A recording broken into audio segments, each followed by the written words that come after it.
kale aad bay u jecel yihiin siba bariiska iyo baastada aad bay u cunaan sabaayadana aad bay uga helaan iyo muufada baryadan ayaan jaarka waxaan ilaahayeen goomnad muufadii noo sameynaysa maran community-ga u sameeyay muufada iyo sabaayadiiba sambuusihii inaanu raacinay marka community-gu aad bay u jecel waliba xaafadan deganahay community-gooda mar walba waxay yiraahdaan meel waxaan diyaarinay macni community-ga iskugu imaadaan oo cunooyinka kala kaanka lagu kariyo dawladda hoosana aad bay u taageertaa cunooyinka dhaqanka ee la karinayo dadkuba maartay inay baraarujin bay ku sameeyaan sanadkiiba marka aad iyo aad ba wallahi walaal ay u jecel yihiin laakiin yaasino inkastoo ragga Soomaalidu sanadahan dambe ee qurbaan loo soo baxay khaasatan Europe iyo North America oo kale iyo wadamada reer galbeedka oo dhanba ay barteen sida cuntada loo sameeyay haddana inta badan waxay ku kooban tahay mid qofku daw isku dabarayo adiga waa intii hudheeladu hayn jireen cilmigan xagad ku baratay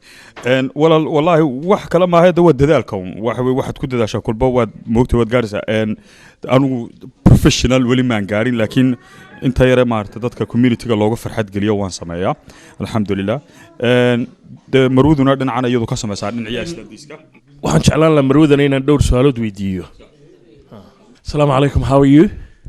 I'm fine, thank you. I'm sure your Somali is much better than my Icelandic. Maybe. So I don't speak. I know a few words. Okay, like what? Just like basic words like how are you? And hi. And mom. Like How do you say how are you, for example? iskawaran. And mom is hoyo. Hoyo. And dad is abo. And yes is ha. Inshallah, I told you your Somali is much better than my Icelandic. This is lovely. I've tried this. What is it made of? This is made of shrimps. Yes, mushrooms, maize, cheese, and curry sauce. Right. So this is the traditional food of Iceland. Yes, it's very similar to Somali food. It's not easy to make Somali food, but the difference is more spice. Somali food is more spicy. And waxay sheegteen cuntada Soomaalidu ay aad iyo aad ugu dhowdahay ta Iceland dadkeedu ay cunaan laakiin waxay tahay xawaashiyada ayuunba kaga yar badan and like what fish I've tried these two which is very very similar the soup. Yeah, the soup. No, the soup with the lamb. Icelandic soup. Yes. Yeah, that's is easy. It's the same soup as you make. Ha cuntada waliba maraqooda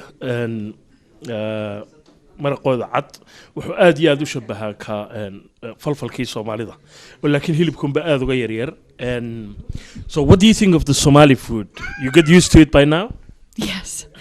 Yes. It's very good. I like it. Fantastic. This is Icelandic too. Icelandic make this too.